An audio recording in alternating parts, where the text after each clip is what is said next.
I just want to say I don't know who's going to be the VP, the non-VP. I don't know anything about politics. I just know that I love this man. I care about this man. It was painful every day to sit up here and talk about him like he's just some problem for the party.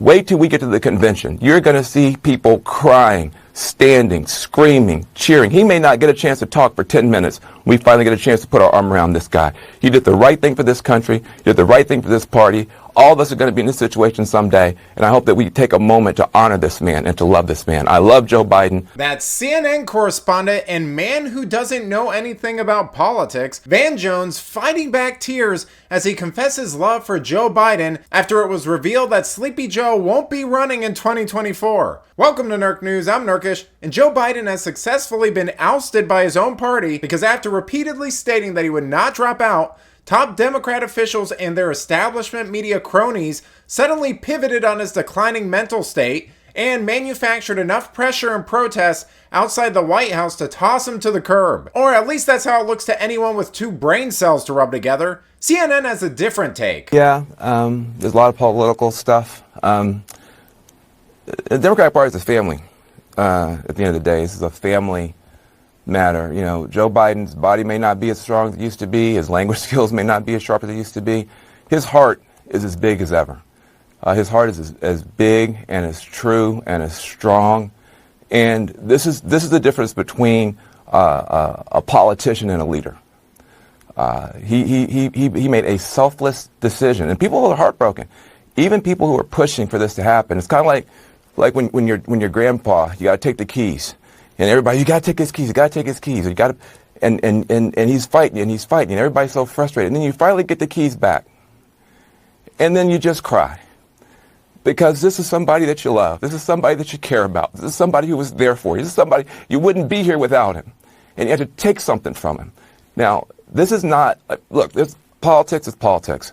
But this is a human moment for one of the great humans in America. This is a huge moment for him, for his family, for all of us who love him, for all of us who wanted him to get across the finish line. But if you're a young person watching this is leadership. This is patriotism. This is what it means to put the country first and put the party first and put the cause first. When your arm gets tired, you let somebody else finish pitching the game. That's what Joe Biden has done, and he's done that for all of us. Yeah, I'm pretty sure he's doing it for the Moloch-worshipping elite who control him, and not the American people. I mean, if things were so bad and he was actually concerned about the country, wouldn't he just step down now? Of course not, because it's not actually about the country, and Lord knows they wouldn't want to put Kamala on the main stage before an election. So the new narrative moving forward is going to be how selfless Democrats are for forcing Joe to drop out against his will, and how evil Republicans are for standing by a mean meanie like Trump. Some people, and I don't want to mention any names and ruin this day, but some people will back their leader no matter what. Some people, they don't care how many people this man has hurt and how many laws he's broken, no matter how many bad things he's done. That's our leader. We're going to back him no matter what. But this party is not like that. This is not a cult. This is a political organization. And we believe in these principles. And if somebody is sick, if somebody can't do it, there's no shame in that. There's nothing wrong with that. If somebody can't do it, that's okay. And what you see with the Joe Biden, yeah, everything was falling apart around him, but he could have stuck it out. There were people in this party who wanted him to stick it out. There are people in this party right now who are mad that he didn't stick it out. Don't act like it was all on one side. It wasn't about the donors. It was about, could this man hold together all of us anymore? And when he realized he couldn't, he did the right thing and he passed the baton. That is leadership. Pelosi did the same thing with Hakeem Jeffries. That's leadership. That's responsibility. That's what America's supposed to be about. I love Joe Biden. You have people on both sides of the fight in the party who are crying right now, who can't believe it right now.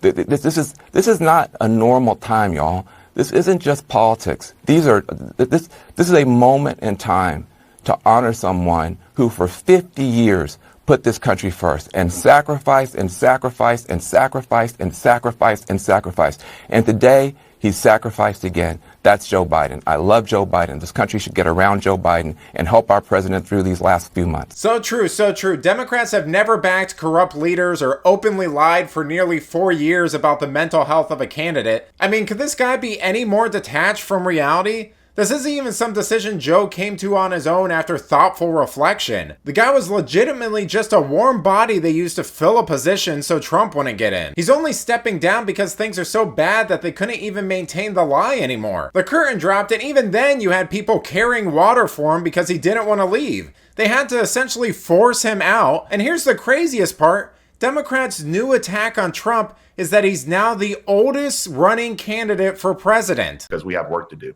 And so I'm going to be on the phone tonight calling delegates, getting them, whipping them up, trying to get them on board for Kamala Harris. I don't think that's going to be a difficult task. And anything else the vice president needs to do, I'll be there. Because right now, Kamala Harris has her work cut out for her. She's running against the oldest nominee for president of the United States in American history. And so when you have this type of change election, when you have this type of generational divide that you have, it's a question of whether or not you want to go backwards with Donald Trump or forward with Kamala Harris. I mean, the man is nearly 80 years old. And so the question is, can he serve another 4 years? I'm not sure he can. Do Democrats think that we have the memory of goldfish? I mean, this reeks of them calling conservatives lawless after their summer of fiery but mostly peaceful protests. It's absolutely insane, almost as insane as the unpopularity of their new candidate, who is somehow worse than the guy stepping down. So bad news if you were tired of them gaslighting you about Biden being senile, because there's a high likelihood of us getting lectures about Kamala Harris being coherent and intelligent. But let me know what you think. How do you feel about Biden stepping down? Let me know in the comments, and if you enjoyed this video, please give it a like and subscribe to the channel. That stuff really does help us out. Until then, this has been Nerk News. Thanks for watching. Bye!